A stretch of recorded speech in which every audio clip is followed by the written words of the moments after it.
हरे कृष्णा मित्रों, स्वागत है आपका हमारे चैनल द क्रिस्टल मार्ग पर। श्रीमद् भागवत गीता के चौथे अध्याय में भगवान श्री कृष्ण अर्जुन को ज्ञान और कर्म योग के बारे में ज्ञान देते हैं। इसमें ये बताया गया है कि जब सृष्टि की रचना हुई तब से ही ज्ञान ब्रह्मांड में रच बस गया था। ये ज्ञान अविनाशी और शाश्वत है क्योंकि ये निराकार परमात्मा से आया है जो खुद अविनाशी और शाश्वत हैं। इस योग में ज्ञान और कर्म योग दोनों ही शामिल हैं। इस योग का अस्तित्व सृष्टि के आरंभ से है। तो आइए जानते हैं भगवत गीता के चौथे अध्याय के बारे में। श्लोक 7 श्री कृष्ण कहते हैं, जिसके सारे कर्म बिना कामना और इच्छा के होते हैं और जिसके सारे कर्म ज्ञान योग की अग्नि द्वारा भस्म हो गए हैं, उस महापुरुष को ज्ञानी जन भी ब्राह्मण कहते हैं। जो मनुष्य कर्मों में और उनके फल में आसक्ति का पूरी तरह त्याग करके संसार के आश्रय से रहित हो गया है और परमात्मा में तृप्त रहता है, वह कर्मों को करता हुआ भी वास्तव में कुछ भी नहीं करता।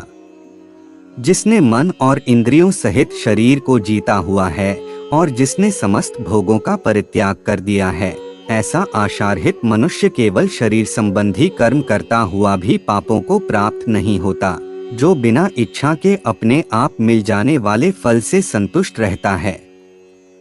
इसमें ईर्ष्या का भाव नहीं है, जो सुख दुख के द्वंद से मुक्त हो गया है, जो सिद्धि असिद्धि में सम रहने वाला कर्मयोगी कर्म करते हुए भी उनसे नहीं बंधता, जिसकी आसक्ति पूरी तरह नष्ट हो गई है, जो शरीर के अभिमान और ममता से मुक्त हो गया है, जिसके मन में ज्ञान की स्थापना हो जाती है।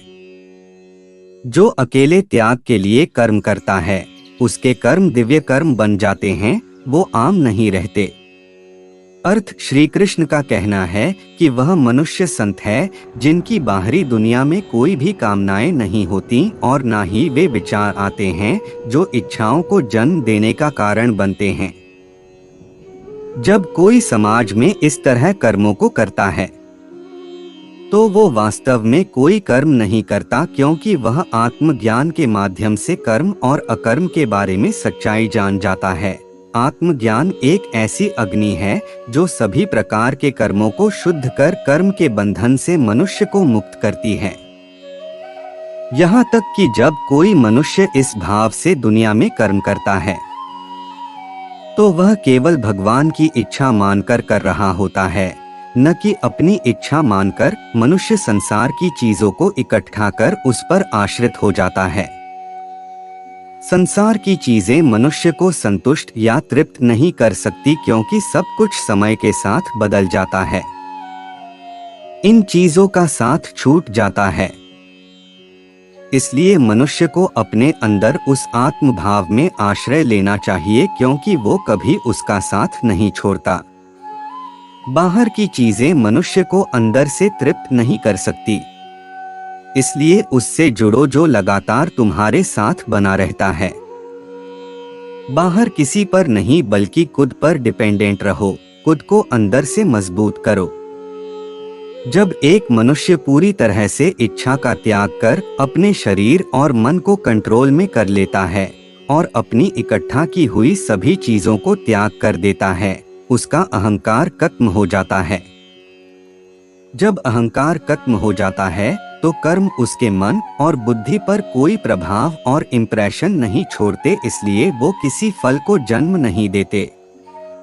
इस तरह के कर्म उसे बांधते नहीं हैं, क्योंकि खुद को कर्मों का कर्ता नहीं मानता, बल्कि केवल प्रभु की इच्छा व्यक्त करने का एक साधन मानता है। इस तरह मनुष्य आत्मा ईश्वरीय शक्ति का एक शुद्ध जरिया बन जाती है। जो मनुष्य कर्म करने से उसे जो भी फल मिला वो उससे संतुष्ट है, जो कम या ज्यादा की भावना से दुखी नहीं होते, जो सुख दुख से बेचैन नहीं होते, सफलता और असफलता को समान भावना से स्वीकार करते हैं और उससे विचलित नहीं होते, जो हर परिस्थिति में समान यानी बैलेंस्ड रहते हैं और जो कर्म पर फोकस करते हैं, उसके फल पर नहीं। ऐसा मनुष्य हर कर्म करते हुए भी उसके बंधन से हमेशा मुक्त रहता है। मनुष्य को बाहरी दुनिया से अपना लगाव हटाकर उसे अपने अंदर मोड़ देना चाहिए, क्योंकि लगाव बाहर की तरफ होता है जो मनुष्य को अपने अंदर की यात्रा नहीं करने देती। इसलिए लगाव से दूर रहो, क्योंकि मनुष्य बाहर से जब तक जुड़ा रहेगा तब तक उसका मन हिलता रहेगा, क्योंकि लगाव अहंकार और गुस्से को जन्म देती है जो उसके बंधन का कारण बनती है। इसलिए मनुष्य को मैं और मेरा से जुड़ी हर चीज को छोड़ देना चाहिए, यानी बॉडी कॉन्शियसनेस से हटकर सोल कॉन्शियसनेस में आ जाना चाहिए। तभी उसके मन में ज्ञान का प्रकाश उतर सकता है और सिर्फ तब वो त्याग की भावना से कर्म कर पाता है, जिससे उसके कर्म मन में कोई इम्प्रेशन छोड़ने के लायक नहीं रहते और वो उसे मुक्ति की ओर ले जाते हैं। श्री कृष्ण कहते हैं, जो मनुष्य परमात्मा के भाव में पूरी तरह लीन रहता है उसे अपने आध्यात्मिक कर्मों के योगदान के कारण अवश्य ही भगवत धाम की प्राप्ति होती है, क्योंकि उसमें हवन आध्यात्मिक होता है और आहुति भी आध्यात्मिक होती है। कुछ योगी अलग अलग तरह के यज्ञों द्वारा देवताओं की पूजा करते हैं और कुछ परब्रह्म रूपी अग्नि में आहुति डालते हैं। इनमें से कुछ योगी अपनी सभी क्रियाओं और इंद्रियों को मन के नियंत्रण रूपी अग्नि में स्वाहा कर देते हैं, तो दूसरे लोग इंद्रियों के विषयों को इंद्रियों की अग्नि में स्वाहा कर देते हैं। वही कुछ लोग जो मन और इंद्रियों को वश में करके आत्मज्ञान पाना चाहते हैं, सभी इंद्रियों और प्राणवायु के कर्मों को संयमित मन रूपी अग्नि में आहुति कर देते हैं। अर्थ इस श्लोक में अलग अलग यज्ञों यानी आत्म भाव में टिक जाने के बारे में बताया है। भगवान ने दो तरह के योगियों के बारे में बताया है, ज्ञान योगी और कर्म योगी। ज्ञान योगी बाहर कोई कर्म नहीं करते बल्कि अपने आत्म भाव में रहकर उस ज्ञान को अनुभव करते हैं। ज्ञान योगी जानने की इच्छा रखते हैं। कर्म योगी बाहरी दुनिया में किसी कर्म को करके ज्ञान हासिल करते हैं। ज्ञान को प्राप्त करने के बाद एक मनुष्य हर चीज में आत्मा को देखता है और क्योंकि आत्मा परमात्मा का अंश है इसलिए उसे हर जगह परमात्मा नजर आने लगते हैं। वह कर्म के हर भाग में ब्रह्मा को देखता है, यानी निमित्त, कर्ता, फल और कर्म सब में उसे परमात्मा ही दिखाई देते हैं। वो जान जाता है कि सृष्टि में सब कुछ ब्रह्मा है। वो किसी से अलग नहीं, क्योंकि सब कुछ ब्रह्मा ही तो है।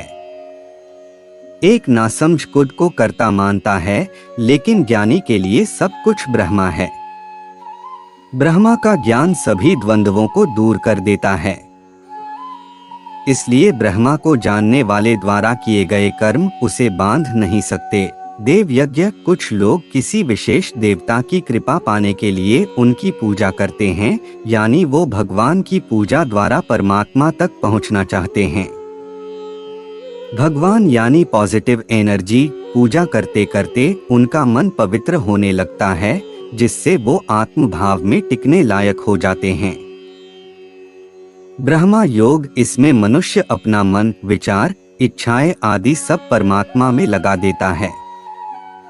जब किसी मनुष्य के कर्म उसके स्वार्थ और जरूरतों को पूरा करने के लिए नहीं बल्कि समाज की सेवा के लिए होते हैं, तो दुनिया में रहते हुए भी उसे उससे कोई लगाव नहीं होता है। यह त्याग उन लोगों द्वारा किया जाता है जिन्होंने अपने सभी कर्मों से इच्छा हटाकर खुद को आत्मा के ज्ञान में टिका दिया है। ब्रह्मा को शास्त्रों में चेतना, ज्ञान और कॉन्शसनेस के रूप में बताया गया है, जो समय और कालचक्र से परे है।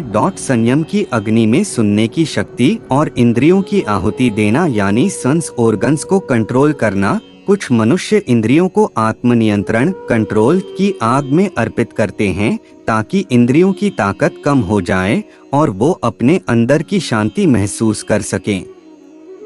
इसका मतलब है कि अगर इंद्रियां कुछ गलत देख रही है, सुन रही है, चाह रही है, तो उससे उन्हें हटाकर अपने अंदर की ओर मोड़ना। ऐसा करने से मनुष्य अपनी इंद्रियों के मालिक हो जाते हैं और इंद्रियां उनके काबू में हो जाती हैं। इसके बाद जैसा वो चाहते हैं इंद्रियां सिर्फ वही जाती हैं। वही देखती सुनती करती हैं जो उचित है। जितना ज्यादा हम सेंस ऑर्गन्स को संतुष्ट करते हैं, उतना ही वे और भी ज्यादा मांगने लगते हैं और ये एक अनथीन सिलसिला बन जाता है। इसलिए परम शांति को अनुभव करने के लिए इंद्रियों को आत्मनियंत्रण के जरिए वश में करना ही इकलौता तरीका है। यह आत्मनियंत्रण का रास्ता है जो यज्ञ कहलाता है। आत्मनियंत्रण का हर तरीका जहां मनुष्य परम आनंद के लिए अहंकार और भोग का त्याग कर देता है और वासनाओं को छोड़ देता है, उसे बलिदान या आहुति कहा जाता है। इंद्रियों की अग्नि में शब्दों और सेंस ऑब्जेक्ट की आहुति देना यानी सेंस ऑर्गन्स जिनसे आकर्षित होती हैं, उन पर कंट्रोल करना। इस तकनीक में जो चीजें इंद्रियों को लुभाती हैं, उन पर कंट्रोल किया जाता है, ना कि इंद्रियों पर यानी मनुष्य को जो दिख रहा है, जो उसे सुनाई दे रहा है, उसका उस पर कोई प्रभाव होना बंद हो जाता है। इसमें बाहर की चीजों का मनुष्य पर असर होना बंद हो जाता है। इसमें इंद्रियों की अग्नि में संसार की जो चीजें इंद्रियों को आकर्षित करती हैं, उन्हें आहुति की तरह अर्पित किया जाता है और कामुक भावनाएं आध्यात्मिक भावना में बदल जाती हैं। यहाँ दो बिल्कुल अलग और विपरीत तरह के त्याग के बारे में बताया गया है। एक में इंद्रियों पर कंट्रोल किया जा रहा है और दूसरे में इंद्रियां सब देख रही है, सुन रही है, पर उसका मनुष्य पर कोई असर नहीं होता क्योंकि सेंस ऑब्जेक्ट के प्रति उसके भाव समान हो जाते हैं। अलग अलग होने के बाद भी दोनों का एक ही उद्देश्य है, यानी मन की शुद्धि। ईश्वर को बेहतर तरीके से समझने के लिए अहंकार और इंद्रियों पर नियंत्रण करना, इसे आत्मसंयम योग कहा जाता है। प्राण ज्ञानेंद्रियों ऑर्गन्स ऑफ सेंसेस, कर्मेंद्रियों ऑर्गन्स ऑफ एक्शन के साथ साथ इंद्रियों की इच्छाओं को ज्ञान से जन्मी आग में त्याग दिया जाता है, यानी मेडिटेशन के जरिए।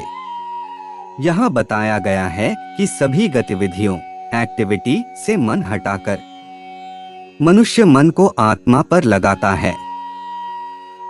श्लोक 9 श्री कृष्ण कहते हैं, कठोर व्रत अंगीकार करके कुछ लोग अपनी संपत्ति का त्याग करके, कुछ कठिन तपस्या द्वारा, कुछ अष्टांग योग की पद्धति द्वारा दिव्य ज्ञान में उन्नति करने के लिए वेदों को पढ़कर बुद्धिमान बनते हैं। दूसरे लोग भी हैं जो समाधि में लीन रहने के लिए श्वास को रोके रहते हैं, प्राणायाम।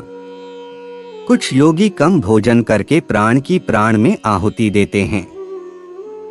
ये सभी यज्ञ करने वाले यज्ञों का अर्थ जानने के कारण पाप कर्मों से मुक्त हो जाते हैं और यज्ञ के फल रूपी अमृत को चखकर परम दिव्य आकाश की ओर बढ़ जाते हैं। हे अर्जुन, जब यज्ञ के बिना मनुष्य इस लोक में या इस जीवन में सुख से नहीं रह सकता, तो फिर अगले जन्म में कैसे रह सकेगा? ये अलग अलग यज्ञ वेदों के अनुसार हैं और ये अलग अलग तरह के कर्मों से उत्पन्न हैं। इन्हें इस रूप में जानने पर तुम मुक्त हो जाओगे। द्रव्य यज्ञ से ज्ञान यज्ञ श्रेष्ठ है। हे पार्थ, सारे कर्म योग ज्ञान में समाप्त हो जाते हैं। अर्थ, इस श्लोक में अलग अलग तरह के यज्ञ बताए गए हैं जिसके माध्यम से मनुष्य समर्पण करने की कोशिश करता है। द्रव्य यज्ञ समाज की सेवा में समर्पण की भावना से ईमानदारी से कमाए गए पैसों का दान करना द्रव्य यज्ञ कहलाता है। पैसे में प्रेम, दया, सहानुभूति और स्नेह भी शामिल हैं। तपो यज्ञ समर्पण की भावना से भगवान को तपस्या का जीवन अर्पित करना ताकि मनुष्य को थोड़ा आत्मनियंत्रण सेल्फ कंट्रोल हासिल हो सके, तपो यज्ञ कहलाता है। योग यज्ञ, योग का मतलब है जीवन को एक ऊंचे स्तर पर ले जाने की कोशिश करना। इसमें सांस पर नियंत्रण, ब्रेथ कंट्रोल और दुनिया की चीजों से मन को हटाना जैसे अभ्यास शामिल हैं। स्वाध्याय यज्ञ, इसका मतलब है शास्त्रों को पढ़ना और समझना, जिसके बिना आध्यात्मिक साधनाओं में कोई प्रगति संभव नहीं है। इसका मतलब अपने मन के अंदर झांककर विचार करना भी है। ज्ञान यज्ञ, इसका मतलब है खुद के द्वारा अनुभव किए गए ज्ञान से जो प्रकाश यानी अग्नि पैदा होती है, उसमें अपनी अज्ञानता को जला देना। ये ध्यान मेडिटेशन के माध्यम से किया जाता है। आत्मविकास के इन सभी 5 तरीकों का अभ्यास केवल वही कर सकता है जो अपनी कोशिश में ईमानदार है और लगन के साथ लगा हुआ हो। श्री कृष्ण ने प्राणायाम को आत्मनियंत्रण की एक और तकनीक के रूप में समझाया है। प्राणायाम 3 प्रोसेस में होते हैं। पुरका, इसमें सांस अंदर भरना होता है। रेचका, इसमें सांस को बाहर निकाला जाता है। कुंभका, इसमें कुछ समय के लिए सांस को रोककर रखा जाता है। प्राणायाम के माध्यम से जीवन की गतिविधियों को मनुष्य के पूरे कंट्रोल में लाया जा सकता है, ताकि मनुष्य आत्मज्ञान हासिल करने के लिए बाहरी दुनिया से अपना मन हटाने की क्षमता हासिल कर सके। इसके बाद भगवान ने खान पान के माध्यम से समझाने की कोशिश की है। कुछ मनुष्य ऐसे भी हैं जो अपने खान पान को सिस्टमैटिक ढंग से मैनेज कर खुद पर पूरा कंट्रोल करना सीख जाते हैं। जो लोग इन तकनीकों को अपनाने में कामयाब होते हैं, वे ऑर्गन्स ऑफ एक्शन यानी कर्मेंद्रियों के फंक्शन को कमजोर कर देते हैं और इस तरह उनका उतावलापन और भूख कंट्रोल में आ जाता है, जिससे आत्मज्ञान को हासिल करने के लिए मन फोकस कर सकता है। इन सभी यज्ञ तकनीकों में आत्म प्रयास, सेल्फ एफर्ट एक कॉमन फैक्टर है। यज्ञ केवल मन और बुद्धि को बेहतर ढंग से फोकस करने का प्रोसेस है, जिससे ध्यान मेडिटेशन करना आसान हो जाता है। ध्यान मेडिटेशन इकलौता रास्ता है जिसके माध्यम से अहंकार का नाश होता है और आध्यात्मिक विकास की ओर बढ़ा जा सकता है। श्री कृष्ण बताते हैं कि ज्ञान यज्ञ यानी ज्ञान की अग्नि में हमारी अज्ञानता को जला देना सबसे उत्तम है, क्योंकि सांसारिक वस्तुओं का त्याग केवल सांसारिक फलों को पैदा करते हैं, जबकि आत्मा का ज्ञान इच्छा को खत्म करता है और इच्छा खत्म होने से फल नहीं बनते, जो मनुष्य को मुक्त कर देता है। श्लोक 10 श्री कृष्ण कहते हैं, तुम गुरु के पास जाकर सत्य को जानने का प्रयास करो, विनम्रता से उनसे सवाल पूछो और उनकी सेवा करो। उस परम तत्व को जानने वाले वो ज्ञानी जन तुम्हें ज्ञान देंगे, क्योंकि उन्होंने खुद उसे अनुभव किया है। उनसे ज्ञान मिल जाने के बाद तुम फिर कभी इस तरह मोह में नहीं घिरोगे, क्योंकि इस ज्ञान के द्वारा तुम देख सकोगे कि सभी जीव परमात्मा के अंश हैं, अर्थात वे सब मेरे हैं। अगर तुम्हें सभी पापियों में से भी सबसे बड़ा पापी समझा जाए, तब भी तुम दिव्य ज्ञान के नाव में बैठकर दुख के सागर को पार करने में समर्थ हो जाओगे। जैसे जलती हुई अग्नि ईंधन को भस्म कर देती है, उसी तरह है अर्जुन, ज्ञान रूपी अग्नि कर्मों के समस्त फलों को जला डालती है। इस संसार में ज्ञान के समान पवित्र करने वाला और कुछ नहीं है। उस ज्ञान को कितने ही काल से कर्मयोग द्वारा मन से शुद्ध हुआ मनुष्य अपने अंदर ही आत्मा को पा लेता है। अर्थ, इस श्लोक में एक गुरु में क्या गुण होने चाहिए और एक शिष्य का कैसा नजरिया होना चाहिए, इस बारे में बताया गया है। शिष्य को इन बातों का पालन करना चाहिए। 1. प्रणाम करना। गुरु को प्रणाम करना सिर्फ शारीरिक रूप से समर्पण नहीं दिखाता, बल्कि ज्ञान हासिल करने के लिए उसकी विनम्रता, श्रद्धा और गुरु की आज्ञा का पालन करना भी दिखाता है। 2. सवाल पूछना। ज्ञान हासिल करने के दौरान अगर शिष्य को कुछ समझ ना आए या उसके मन में सवाल उठें, तो उसे गुरु से सवाल जरूर पूछना चाहिए। 3. सेवा करना। यहाँ सेवा का मतलब है गुरु द्वारा दी गई सीख को जीवन में उतारना, गुरु कहलाने के योग्य होने के लिए। एक गुरु को एक शास्त्रों का पूरा ज्ञान होना चाहिए। 2. इसके साथ साथ उसे अपने खुद के अनुभव से मिले ज्ञान को भी शिष्यों को देना चाहिए। यहाँ श्री कृष्ण कहना चाहते हैं कि सिर्फ शास्त्र पढ़ लेने से कोई गुरु कहलाने योग्य नहीं बन जाता। जब तक किसी मनुष्य ने उस परम तत्व को खुद के अनुभव से महसूस ना किया हो, वो शास्त्रों में लिखी बातों को कभी गहराई से नहीं समझ सकता। इस श्लोक में बताया गया है कि आध्यात्मिक जीवन में विश्वास पहले आता है, उसके बाद ज्ञान और फिर अनुभव आता है। ज्ञान हासिल करने के बाद मनुष्यात्मा समझ जाती है कि हर आत्मा परमात्मा की ही रचना है। भगवद गीता में ये भी कहा गया है कि भले कि कोई कितना भी बड़ा पापी और अधर्मी क्यों ना हो, वो आत्मज्ञान से तब भी मुक्ति पा सकता है। पाप का मतलब है अपने दिव्य स्वभाव को भूलकर अहंकार में आकर गलत कर्म करना। जिस तरह लकड़ी के टुकड़े आग में जलकर राख में बदल जाते हैं, उसी तरह सभी कर्म अच्छे या बुरे ज्ञान की आग में जल जाते हैं। जब मनुष्य अपने आत्म भाव में टिक जाता है तो उसके कर्म और उनके परिणाम मनुष्य को जन्म मरण के चक्र में फंसने नहीं देते। जब पूर्ण आत्मज्ञान होता है तो कर्ता का कोई विचार नहीं होता और कर्मों के फल की इच्छा नहीं होती, तो ऐसे कर्म नहीं रह जाते क्योंकि वो अपनी सारी शक्ति खो देते हैं। कर्म इंप्रेशन के रूप में मनुष्य के मन में रिएक्शन छोड़ते हैं, जो कर्मों के गुण के आधार पर अलग अलग समय में फल के रूप में सामने आते हैं।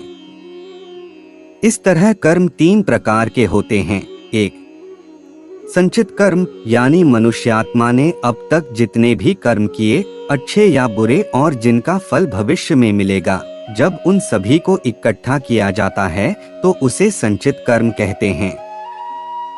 2. प्रारब्ध, जब संचित कर्म में कुछ कर्मों को वर्तमान जन्म में भोगने के लिए निकाला जाता है तो उसे प्रारब्ध कर्म कहते हैं, यानी वो कर्म जिनका मनुष्य को अपने वर्तमान जीवन में सामना करना ही पड़ेगा। 3. क्रियामान कर्म, वर्तमान जीवन में किए गए कर्म जिनका फल भविष्य में मिलेगा, उन्हें क्रियामान कर्म कहते हैं, यानी वर्तमान जीवन में मनुष्यात्मा जो भी कर्म करती है उसे क्रियामान कहते हैं। ज्ञान की अग्नि प्रारब्ध को छोड़कर, जो पहले से ही प्रभाव पैदा करना शुरू कर चुके हैं, किसी और कर्म का फल नहीं बनने देती। मन को शुद्ध करने के लिए आत्मज्ञान के बराबर कोई ज्ञान नहीं है। जिस मनुष्यात्मा ने कर्म योग और ध्यान मेडिटेशन के लगातार अभ्यास से ये हासिल कर लिया, उसकी मुक्ति निश्चित है। श्लोक 11, श्री कृष्ण कहते हैं, जो मनुष्य विश्वास से भरा है, जो इस दिव्य ज्ञान के लिए समर्पित है और जिसने सभी इंद्रियों को वश में कर लिया है, वह इस ज्ञान को पाने का अधिकारी है और ज्ञान प्राप्त करने के बाद वो उस परम शांति को प्राप्त करता है। जो अज्ञानी और श्रद्धारहित मनुष्य शास्त्रों में संदेह करता है, वो भगवत भावना के अमृत को प्राप्त नहीं करते, अपितु नीचे गिर जाते हैं। संदेह करने वालों के लिए न तो इस लोक में न परलोक में कोई सुख है। जो मनुष्य अपने कर्मों को परमात्मा को अर्पण करता है और जिसके संदेह दिव्य ज्ञान से नष्ट हो चुके, ऐसे वश में किए हुए मन वाले मनुष्य को कर्म नहीं बांधते। इसलिए तुम्हारे मन में ज्ञान के कारण जो संदेह उठ रहे हैं, उन्हें ज्ञान रूपी शास्त्र से काट डाल और कर्म योग की भावना में स्थित होकर युद्ध के लिए खड़ा हो जा। अर्थ, अगर मनुष्यात्मा उस ऊंचाई पर पहुंचना चाहती है जहां उसे दिव्यता अनुभव हो सके, तो उसमें विश्वास, भक्ति और आत्मनियंत्रण 3 गुण होने चाहिए। विश्वास, यह अंधविश्वास या किसी भी बात पर आंखें बंद कर या बिना सवाल उठाए विश्वास करना नहीं होता। विश्वास का मतलब है जिसके द्वारा मनुष्य शास्त्र में लिखी बातों के साथ साथ गुरु या टीचर द्वारा सिखाई गई बातों को आसानी से समझ सके और जहां उसे कोई संशय या डाउट हो तो वो सवाल भी पूछे। भक्ति मनुष्य को भगवान में विश्वास करते हुए पूरे समर्पण के साथ आत्मविकास के लिए आगे बढ़ते रहना चाहिए। आत्मनियंत्रण, सेल्फ कंट्रोल, मनुष्य की इंद्रियां उसके मन में हलचल पैदा करती हैं और उसे पाप कर्म करने के लिए उकसाती हैं। इसलिए मनुष्य को स्थिर रहकर लगातार आत्मनियंत्रण, सेल्फ कंट्रोल में रहना सीखना चाहिए। श्री कृष्ण कहते हैं कि जिनके पास ये गुण नहीं हैं, वे अंत में खुद को नष्ट कर लेते हैं और पूरी तरह से बर्बाद हो जाते हैं।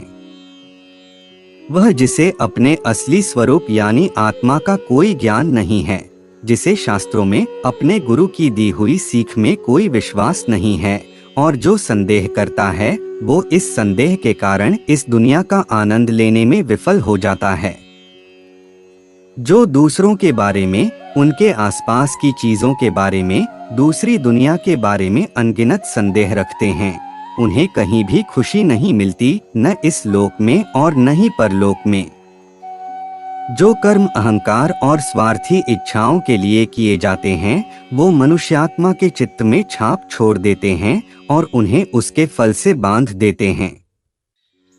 जब कोई मनुष्य योग के माध्यम से अपने कर्मों के फल के लिए लगाव को त्यागना सीख जाता है और आत्मज्ञान से वो जीवन के लक्ष्य के बारे में जान जाता है, तो वो यह महसूस करने लगता है कि वो आत्मा के अलावा और कुछ नहीं है। जब ऐसा मनुष्य परमात्मा को अपने सभी कर्म समर्पित कर देता है, तो उसके कर्म उसे बांधते नहीं हैं। श्री कृष्ण अर्जुन को ज्ञान और एकाग्रता की मदद से कर्म करने की सलाह देते हैं। यहाँ ज्ञान का मतलब वह ज्ञान है जिसके द्वारा मनुष्य शरीर और आत्मा के बीच के फर्क को समझ पाता है और जिसके परिणामस्वरूप दुख और भ्रम का नाश होता है। अर्जुन के दिल में यह संदेह कि क्या लड़ना श्रेष्ठ है या युद्धभूमि से लौट जाना बेहतर है, अज्ञानता के कारण था और इसे सिर्फ ज्ञान द्वारा ही नष्ट किया जा सकता था। ये ज्ञान मिलने के बाद ही उन्हें समझ में आया कि क्या करना सही है। हर मनुष्य को भी त्याग की भावना से कर्म करने चाहिए, जिससे उसका मन पवित्र होता है और तब वो परम शांति का अनुभव कर सकता है, जो कि उसका अंतिम लक्ष्य है। सीख श्री कृष्ण ने इस अध्याय में मनुष्यात्मा को त्याग के बारे में बताया है, यानी फल की इच्छा न करने के साथ साथ इसमें शरीर, मन और बुद्धि का समर्पण भी शामिल है। लेकिन वह इस बात पर जोर देते हैं कि ज्ञान मिलने के बाद किया गया त्याग संसार की चीजों के त्याग से कहीं ज्यादा श्रेष्ठ होता है। भगवान अर्जुन को बताते हैं कि यह ज्ञान ईमानदारी, मन की शुद्धता, भक्ति के साथ भगवान और गुरु की सेवा, कर्म योग और लंबे समय तक आत्मनियंत्रण, सेल्फ कंट्रोल के साथ पाया जा सकता है। असली ज्ञान आत्मा या कॉन्शसनेस को जानना है, जो मनुष्य के अंदर होती है। ध्यान, मेडिटेशन को लंबे समय तक करने के बाद ही मनुष्य उस आत्मा या शुद्ध चेतना को अनुभव कर सकता है। इसके लिए मनुष्य को ईश्वर पर अटूट विश्वास होना चाहिए, उसमें संयम और समर्पण होना चाहिए और दुनिया की चीजों के लिए इंद्रियों का जो लगाव है उसे हटाकर अपने अंदर उस आत्मभाव की ओर लगाना चाहिए। उसके बाद ही वो उस परम शांति को पा सकता है। तो मित्रों, आपको ये वीडियो कैसी लगी हमें कमेंट करके जरूर बताएं और वीडियो अंत तक देखने के लिए शुक्रिया।